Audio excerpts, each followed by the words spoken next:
Welcome back, guys. This week I'm going to show you guys some voltage triangles, how they work, what the variables mean, how can we use them. Okay, so our first triangle is VIR. So V is going to stand for voltage in the circuit, I is going to stand for current in your circuit, and R is going to stand for resistance in your circuit. Now let's say I want to find out how much current is flowing in my circuit. Now for these triangles to work, you have to have 2 out of the 3 variables to find the third variable. So current, we want to find current, and we have 120 volts, let's say, and we know that we have, let's say 500 ohms of resistance.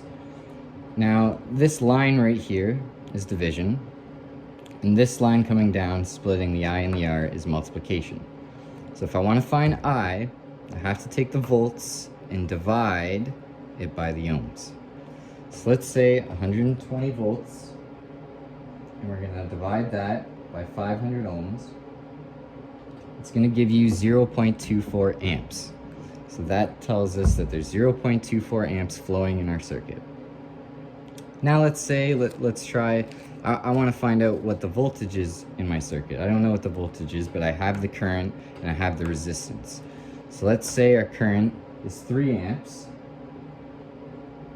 and we're going to times that by our resistance, which let's say is 500.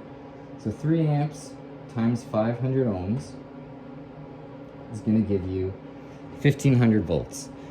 That's a little unrealistic in a general circuit, but just for the sake of the theory of this is how this triangle works.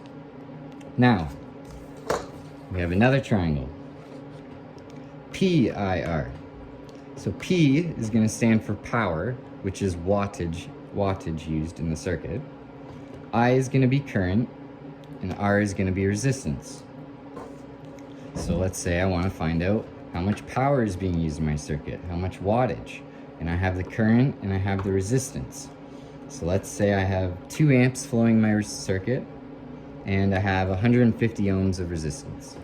So we're going to go 2 amps times our 150 ohms of resistance. So I'm going to give you 300 watts.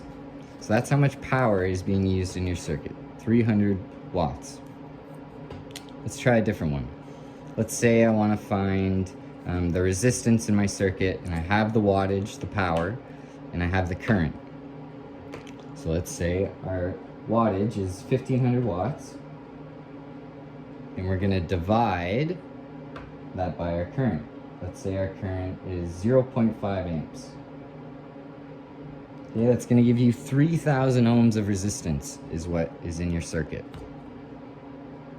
Alright guys, hit that like button, comment, hit the subscribe button. Thanks for watching, guys, and until next time.